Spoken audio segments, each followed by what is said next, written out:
बीते कई दिनों से हम लगातार अमेरिकी टैरिफ से उपजे संकट की बात कर रहे हैं। अब यह साफ होता जा रहा है कि कोई पीछे हटने को तैयार नहीं है। अमेरिका की ओर से कभी H-1B को लेकर बयान आता है तो कभी पीट नवारो रूस यूक्रेन युद्ध को मोदीज वॉर कह देते हैं।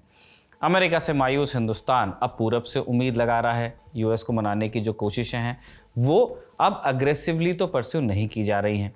चीन के साथ बढ़ती नज़दीकी को हमने राजदूत में दर्ज किया है। इससे पहले प्रधानमंत्री मोदी एससीओ समिट में हिस्सा लेने के लिए वहां जाने भी वाले हैं, लेकिन सीधे नहीं जा रहे। पहले वो भारत के एक और पुराने दोस्त जापान के मेहमान बने। हमने 27 अगस्त के राजदूत में आपको बताया था कि कैसे भारत RCEP और CPTPP जैसे फ्री ट्रेड एग्रीमेंट्स की तरफ देख रहा है, जहां अमेरिका या उसके वेस्टर्न एलाइज का दखल न हो। RCEP में चीन का दबदबा है और इसी वजह से हिंदुस्तान ने वहां से अपने पांव वापस खींचे थे। तो CPTPP में जापान का दबदबा है। भारत चाहता है कि इन देशों के साथ मिलकर अब काम किया जाए ताकि हमारी निर्भरता किसी एक मार्केट पर कम हो। वैसे भी हमारे जापान से तारीखी संबंध हैं। साल 2000 से 2024 तक जापान ने भारत में $43 बिलियन से ज़्यादा इन्वेस्ट किया, यानी 3,80,000 करोड़ से ज़्यादा। जापान के प्रधानमंत्री शिगेरू इशिबा ने कहा है कि हम अगले 10 साल में भारत में $68 बिलियन और इन्वेस्ट करने का प्लान बना रहे हैं। इसलिए इस संदर्भ में भी जापान और भारत की दोस्ती अहम हो जाती है। तो आज के शो में हम जानेंगे प्रधानमंत्री मोदी का जापान दौरा कितना अहम है, दोनों देशों के रिश्ते कैसे रहे हैं और इस यात्रा से भारत क्या हासिल करना चाहता है। नमस्कार, स्वीकार कीजिए निखिल का आप खबरगांव का डेली इंटरनेशनल बुलेटिन राजदूत देख रहे हैं।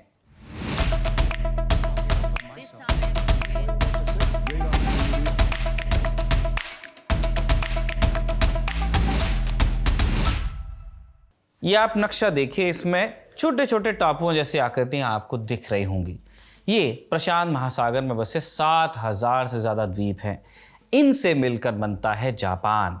इनमें से लगभग 400 पर ही लोग बसे हैं और इतने हिस्से में लगभग 13 करोड़ की आबादी रहती है।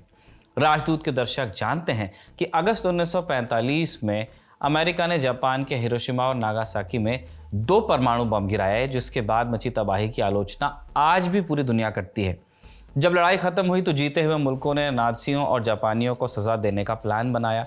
इंपीरियल जापानीज, जिन लोगों ने लड़ाई छिड़ी थी, नाज़ियों को न्यूरेमबर्ग ट्रायल्स में दोषी ठहराया गया और इसके बाद जापान की राजधानी टोक्यो में अदालत बैठी। 11 जजेस वाली टोक्यो ट्रायल्स जिसे कहा गया।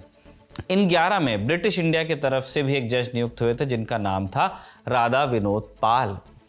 जस्टिस पाल ने टोक्यो ट्रायल के समय जो बात कही थी, उससे आज़ाद भारत और जापान के रिश्तों की नींव तैयार हुई। उस समय अमेरिका का दुनिया के बड़े हिस्से में प्रभाव था, जीता हुआ मुल्क था, इसलिए उसके परमाणु हमले की निंदा करने से पहले सभी लोग 100 बार सोचते थे। पर जस्टिस पाल ने बहादुरी से इस हमले की निंदा की और ये कहने का भी साहस किया कि टोक्यो ट्रायल में जिस तरह से काम हो रहा था वो विक्टर्स जस्टिस था। जीते हुए देश हारे हुए देशों को उन गलतियों के लिए कटघरे में खड़ा कर रहे थे जो उन्होंने खुद भी की थी। ऐसे में ये न्याय नहीं था। टोक्यो ट्रायल्स का फैसला लगभग पहले से तय था। 10 जज इस दबाव के आगे या तो झुक गए या तो उन्होंने मुखालफत का रिस्क नहीं लिया, लेकिन जस्टिस पाल ने अपना डिसेंट या असहमति दर्ज करवाई। अंग्रेज सरकार इस बात से हक्की बक्की रह गई कि एक भूरे जज ने लीग से हटने का साहस कैसे किया, क्राउन के खिलाफ जा रहे हैं। ब्रिटेन ने ब्रिटिश इंडिया से भेजे गए जस्टिस पाल की टिप्पणियों से इसीलिए खुद को दूर रखा। जब भारत आज़ाद हुआ तो जवाहरलाल नेहरू भारत के पहले प्रधानमंत्री बने। उन्होंने भी पाल के फैसले को समर्थन देने से मना किया। जाहिर सी बात है कि हिंदुस्तान अगर तब ऐसा करता तो अमेरिका नाराज़ होता। उस वक्त अमेरिका ने कई फूड प्रोग्राम के जरिए हिंदुस्तान को गेहूँ दिया था। हम ये आलोचना तब अफोर्ड नहीं कर सकते थे, इसलिए की भी नहीं। लेकिन जापान जस्टिस पाल को कभी नहीं भूला। वो इकलौते जज थे जिन्होंने द्वितीय विश्व युद्ध में जो घटनाएं हुई थी उन्हें जापानीज पर्सपेक्टिव से भी देखा। उनकी याद में जापान की सरकार ने यासुकुनी श्राइन और क्योटो रियोजन गोकोकु श्राइन में मेमोरियल बनवाए, जो जापान की सेवा में बलिदान देने वालों को समर्पित मॉन्यूमेंट्स हैं। बाद में भारत सरकार को भी एहसास हुआ कि जस्टिस पाल ने जो बात कही थी उसे आसानी से खारिज नहीं किया जा सकता, इसलिए बाद में उन्हें पद्म विभूषण से नवाजा भी गया। दिसंबर 2006 में भारत के तत्कालीन प्रधानमंत्री मनमोहन सिंह जापान के दौरे पर गए। तब उन्होंने जापान की संसद में भाषण दिया था और इस भाषण में उन्होंने भी जस्टिस पाल को याद किया। अब प्रधानमंत्री मोदी ऐसे वक्त में जापान गए हैं जब जस्टिस पाल के देश को जापान की दोस्ती और मदद दोनों की बहुत ज़रूरत है। ऐसा नहीं कि सब कुछ आज ही शुरू हुआ है। भारत ने साल 1951 के एशियन गेम्स की मेज़बानी की थी और इन खेलों में हिस्सा लेने के लिए भारत ने जापान को भी न्योता दिया था। फिर साल 1952 में दोनों देशों के बीच कूटनीतिक संबंधों की शुरुआत हुई। साल 1958 में जापान ने भारत को पहली बार आर्थिक मदद दी, जो सिलसिला चलता ही रहा। फिर 1980 के दशक में जापानी कंपनी सुजुकी ने मारुति लिमिटेड के साथ एक डील की, जिसके बाद मारुति सुजुकी अस्तित्व में आई। आज एक सक्सेसफुल ब्रांड है। कुछ दिनों पहले आप याद कीजिए, प्रधानमंत्री मोदी भी गुजरात में मारुति के प्लांट में गए थे। पर महज एक कार के सौदे से दो देशों के रिश्ते बेहतर नहीं हो सकते, ऑब्वियस बात है। 1998 में जब भारत ने परमाणु परीक्षण किया था, तब वेस्ट ने हम पर प्रतिबंध लगाए। अब चूंकि जापान वेस्ट का करीबी था, आज भी है, इसलिए उसने भी भारत की आलोचना की और हम पर प्रतिबंध लगा दिए। अगस्त 2000 में जापान के तब के प्रधानमंत्री योशिरो मोरी हिंदुस्तान आए और तब उन्होंने दोस्ती की पेशकश की, पर बात नहीं बन पाई। भारत और जापान की असल दोस्ती शुरू हुई शिंजो आबे के दौर में। साल 2006 में मनमोहन सिंह ने जापान का दौरा किया। इस समय तक क्वाड की बात चलने लगी। शिंजो आबे ने मनमोहन सिंह से कहा कि भारत को भी ज्वाइन करना चाहिए। फिर साल 2007 में इसकी स्थापना हुई। 4 देश शामिल हुए, ऑस्ट्रेलिया, हिंदुस्तान, जापान और अमेरिका। इसका मकसद इंडो पैसिफिक रीजन में चीन का प्रभाव कम करना था। इस साल क्वाड समिट भारत में हो रहा है। ट्रंप ने कुछ महीने पहले घोषणा की थी कि वो इसके लिए भारत आएंगे, पर पिछले 1 महीने में हिंदुस्तान और अमेरिका के रिश्ते बहुत बदल गए, इसलिए ट्रंप का आना बहुत मुश्किल लग रहा है अब, और बिना अमेरिका के क्वाड का शक्तिशाली होना भी मुश्किल ही है। वैसे अगर इस मीटिंग में ट्रंप नहीं आते हैं तो हमारे लिए विन विन सिचुएशन ही होगी, क्योंकि वैसे ही हम इन दिनों चीन से बेहतरी की संभावना ज़्यादा देख रहे हैं। ट्रंप अगर नहीं आते हैं तो फिलहाल का जो थॉट है वो यही है कि ठीक होगा। खैर, हम बात कर रहे थे शिंजो आबे की। वो पहले 2006 से 2007 और फिर 2012 से 2020 तक जापान के प्रधानमंत्री रहे। अपने कार्यकाल में 3 बार हिंदुस्तान आए। 2007 में उन्होंने भारत की संसद को संबोधित भी किया और 2014 में 26 जनवरी की परेड में भी उन्हें गेस्ट के तौर पर बुलाया गया था। उन्हीं के दौर में भारत और जापान ने 2+2 डायलॉग शुरू किया था, जिसके तहत हर साल दोनों देशों के रक्षा और विदेश मंत्री मुलाकात करते हैं। शिंजो आबे के प्रधानमंत्री मोदी के साथ भी दोस्ताना संबंध थे। जुलाई 2022 में जब उनकी गोली मारकर हत्या की गई, तब पीएम मोदी ने भारत में राजकीय शोक की घोषणा की थी। शिंजो आबे के बाद उनकी ही पार्टी के नेता फूमियो किशिदा प्रधानमंत्री बने, पर उन्हें हटा दिया गया। अब मौजूदा प्रधानमंत्री हैं शिगेरू इशिबा। शिंजो आबे के बाद भले ही वहां सरकार बदल गई हो, लेकिन भारत के साथ रिश्तों में बदलाव नहीं आया है। हमारे लिए जापान की क्या अहमियत है, इसे हम कुछ बिंदुओं में आपको बता दें। सबसे पहली बात तो यही है कि जापान और भारत के बीच सदियों से चले आ रहे सांस्कृतिक संबंध हैं। बौद्ध धर्म जापान में पहुंचा है तो हिंदुस्तान से ही पहुंचा है। वहां के ट्रैवलर्स यहाँ पे आए हैं। एक लंबा कल्चरल हिस्ट्री है। फिर हमने जस्टिस पाल का उदाहरण दिया। करंट में आएंगे तो भारत में जापान का बहुत इन्वेस्टमेंट है। आप रैंकिंग देखेंगे तो 5वें नंबर पर जापान का नाम आता है, पर इस बात की तह तक अगर आप चले जाएंगे तो सच्चाई कुछ और निकलती है। जानकार बताते हैं कि मॉरिशस और मलेशिया जैसे देशों से जो इन्वेस्टमेंट इंडिया आता है, वो दरअसल हमारे ही लोगों का होता है। यहाँ के लोग टैक्स बचाने के लिए इन देशों में पैसा इन्वेस्ट करते हैं या वहाँ की सिटीजनशिप ले लेते हैं। अब चले तो गए वहाँ, लेकिन प्रॉपर्टी यहाँ लेनी है, इसलिए भारत की कुल FDI का 25% मॉरिशस से आना बताया जाता है। लेकिन असल रैंकिंग जो एक्चुअल इन्वेस्टमेंट है, इसमें अमेरिका नंबर 1 है और नंबर 2 पर है जापान। लगभग 20 सालों में उसने $43 बिलियन इन्वेस्ट किया है। अब जापान की सरकार ये कह रही है कि हम एक दशक यानी आने वाले 10 सालों में $68 बिलियन का इन्वेस्टमेंट करेंगे और इससे हमारे यहाँ रोजगार खोलेंगे। कई जापानी कंपनियां हमारे आएंगी। पहले ही कई जापानी कंपनियां यहाँ पे काम करती है। सुजुकी है, होंडा है, हिताची है, टोयोटा है, मित्सुबिशी है। भारत में अपनी उपस्थिति इन्होंने बनाकर रखी है। अच्छा व्यापार यहाँ से करती हैं। मीडिया रिपोर्ट्स के मुताबिक जापान की 1400 से ज़्यादा कंपनियाँ हिंदुस्तान में इस समय काम कर रही हैं। फिर एक बड़ा एम्बिशियस प्रोजेक्ट है Mumbai Ahmedabad bullet train project. इसमें जापान इन्वॉल्व है। ये जापान की फाइनेंसिंग और टेक्नोलॉजी से ही बन रहा है। 2017 में काम शुरू हुआ, अब तक पूरा नहीं हो पाया और वजह ये बताई जा रही है कि गुजरात में भूमि अधिग्रहण हो पाया, महाराष्ट्र में नहीं हो पाया। खैर, कोरोना आ गया, उसके बाद काम ही ठप पड़ गया, जिससे प्रोजेक्ट और पीछे चला गया। लागत भी बढ़ गई। प्रोजेक्ट की शुरुआती लागत 1 लाख करोड़ थी, जो देरी की वजह से अब बढ़ गई है। उम्मीद की जा रही है कि 2030 तक ये काम पूरा हो जाएगा। उसके अलावा जापान ने दिल्ली मेट्रो बनवाने में भी हिंदुस्तान की बड़ी मदद की थी। खासकर जो जीका का लोन हमको मिला, सॉफ्ट लोन, बहुत ही कम 0.5% की दर पर बहुत लंबी आधी सदी के लोन्स जापान हमें देता है बड़े प्रोजेक्ट्स में। जो आप DFC देख रहे हैं उसके भी कुछ हिस्से में जीका का इन्वेस्टमेंट है।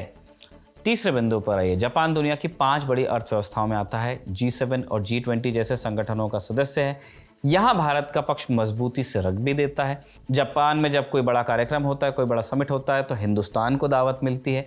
जापान उन कुछ देशों में से भी एक है जो भारत की UN सिक्योरिटी काउंसिल में स्थायी सदस्यता का समर्थन करता है। ये भारत और जापान की दोस्ती की बात हो गई, पर क्या सिर्फ जापान से दोस्ती हमें विश्व राजनीति में एक मजबूत जगह ला सकती है, या ट्रेड के मामले में हम केवल जापान की दोस्ती के भरोसे चल सकते हैं? इसका जवाब ऑब्वियसली नहीं है। हम फिर वही बात कर रहे हैं, लेकिन ज़रूरी बात है। अमेरिका सबसे बड़ा ट्रेडिंग पार्टनर है। $130 बिलियन का हम धंधा कर रहे थे। सबसे ज़्यादा इन्वेस्ट वही हमारे यहाँ करता है, $82 बिलियन से ज़्यादा। ये अच्छी बात है कि हम जापान और दूसरी अर्थव्यवस्थाओं से भी अब करीबी बढ़ाने की कोशिश कर रहे हैं, ताकि हम ग्रो कर सकें, डाइवर्सिफाई कर सकें। पर अमेरिका से रिश्ते ख़राब करके क्या हम वो नुकसान पूरा कर पाएंगे? क्या ये रास्ता पाट पाना उतना आसान होगा? ये देखने वाली बात होगी। PM मोदी जापान के बाद चीन जाएंगे। क्या जापान के दौरे से चीन में भी कोई नाराज़गी होगी? क्योंकि वहाँ तो जापान को एक राइवल की तरह देखा जाता है। ऊपर से कुछ दिन पहले ताइवान के मसले पर चाइना में बड़ी नाराज़गी थी। दरअसल वांग यी के आने पर हमने कह दिया था कि ताइवान के मसले पर हमारा स्टांस बदला नहीं है। इस पर चीन ने आपत्ति जताते हुए कहा कि आप क्लैरिफाई क्यों कर रहे हैं, हम इस बात से हैरान हो रहे हैं। चीनी विदेश मंत्रालय ने बयान जारी कर यह भी कहा था कि ऐसा लगता है कि भारत में कुछ लोगों ने ताइवान के मुद्दे पर चीन की संप्रभुता को कमज़ोर करने और भारत चीन संबंधों में सुधार को बाधित करने की कोशिश की है। खैर, भारत ने बाद में स्पष्टीकरण दिया। उम्मीद है कि PM मोदी और शी जिनपिंग की मुलाकात में ये बात पूरी तरह साफ हो जाएगी। आखिर में जाते आते PM मोदी के जापान दौरे से हम अपडेट आपको दे दें। भारत और जापान डिजिटल पार्टनरशिप 2.0 पर काम शुरू कर चुके हैं। प्रधानमंत्री मोदी ने कहा कि दोनों देश मिलकर नई तकनीक पर काम करेंगे। जापान भारत में सामान बनाएगा। दोनों देशों के बीच ग्रीन एनर्जी पार्टनरशिप की भी बात हुई। PM मोदी ने कहा कि हम सस्टेनेबल फ्यूल और बैटरी सप्लाई चेन पार्टनरशिप में भी जापान के साथ काम कर रहे हैं। PM मोदी ने दोनों देशों के लिए हाई टेक्नोलॉजी सेक्टर में सहयोग बढ़ाने के लिए और प्राथमिकता देने की बात कही। उन्होंने ये भी कहा कि दोनों देश AI सहयोग पर काम कर रहे हैं। सेमीकंडक्टर और रेयर अर्थ मटेरियल हमारे एजेंडे में सबसे ऊपर हैं। इस जापान यात्रा को उम्मीद की नज़रों से इसलिए भी देखा जा रहा है कि जब चीन से नज़दीकी बढ़ाने की बात चल रही थी, जिसे हमने राजदूत में भी डॉक्यूमेंट किया, तब भारत के बहुत सारे वेल विशर्स ने इस बात को लेकर चेताया था कि अगर चाइना के साथ में ट्रेड बढ़ता है तो इसका नुकसान भी हमको हो सकता है, क्योंकि चाइना ऑलरेडी एक बहुत बड़ा लगभग $100 बिलियन का ट्रेड सरप्लस हमारे साथ में रन करता है। यानी इतना हम घाटा उठा रहे हैं चीन के साथ व्यापार में। सोचिए, अमेरिका ने $40 बिलियन के लिए भारत पर 50% टैरिफ लगाया है। चीन के साथ भारत का घाटा $99 बिलियन से ज़्यादा का है। इसीलिए कई शुभचिंतकों ने यह कहा था कि चीन के साथ दोस्ती ज़रूर बढ़ाई जाए, ट्रेड पर बात हो, ट्रेड को सुधारा जाए, लेकिन इस बात का भी ध्यान रखा जाए कि जो बैलेंस ऑफ ट्रेड वाली बात है उसमें हिंदुस्तान का पलड़ा पहले से कमज़ोर न पड़ने पाए।